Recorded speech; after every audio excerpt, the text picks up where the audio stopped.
ಚೋರ್ಲಾ ಘಾಟ್ನಲ್ಲಿ 400 ಕೋಟಿ ದರೋಡೆ ಪ್ರಕರಣಕ್ಕೆ ಸಂಬಂಧಪಟ್ಟಂತೆ ಬೆಳಗಾವಿಯಲ್ಲಿ ಸಚಿವ ಸತೀಶ್ ಜಾರಕಿಹೊಳಿ ಪ್ರತಿಕ್ರಿಯೆ ಕೊಟ್ಟಿದ್ದಾರೆ.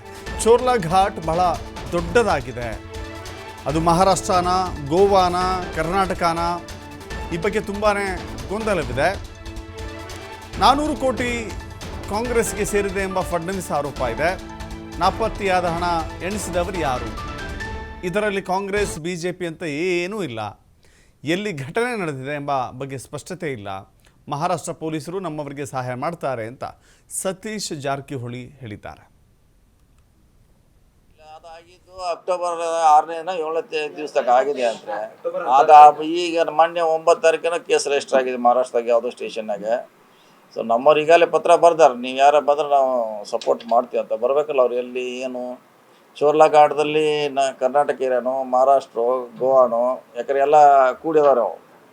ಜಸ್ಟ್ ಯಾರ್ದ ಮತ್ತು ಇಲ್ಲೇ ಚೋರ್ಲಾ ಆಗಿದ್ರೆ ನಾವು ಮಾಡ್ತೀವಿ ಫುಲ್ ಪ್ಲೇಜಾಗ ಮಾಡ್ತಾರೆ. ಎಲ್ಲ ನಡ್ಕೊಂಡ್ ಬರ್ತೀವ್ರಿ ಯಾರ್ಯಾರು ಎಲ್ಲ.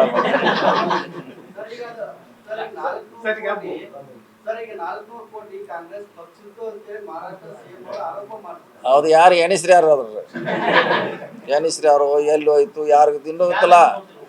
ಬಂದರೆ ಮಾಡತ್ತಾರ, ಅದೇನು ಪ್ರಶ್ನೆ ಇಲ್ಲ. ಕಾಂಗ್ರೆಸ್ಸು ಬಿ ಜೆ ಪಿ ಅಂತ ಇಲ್ಲ, ಎಲ್ಲರೂ ಇರ್ತಾರೆ, ಅದು ಮಿಕ್ಸ್ ಇರ್ತಾರೆ, ಎಲ್ಲರೂ ಇರ್ತಾರೆ. ಅದ್ರಾಗ ನಮ್ಮವ್ರು ಅಷ್ಟೇ ಇರೋದು, ಎಲ್ಲ ಮಿಕ್ಸ್ ಇರ್ತಾರೆ.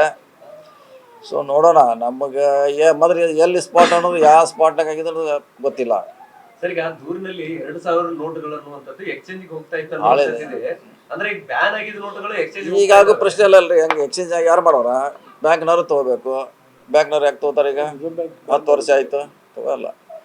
ಏನಾಗಿತ್ತೆ ರಿಯಾಲಿಟಿ ಅವ್ರ ಗೊತ್ತಿಲ್ಲ.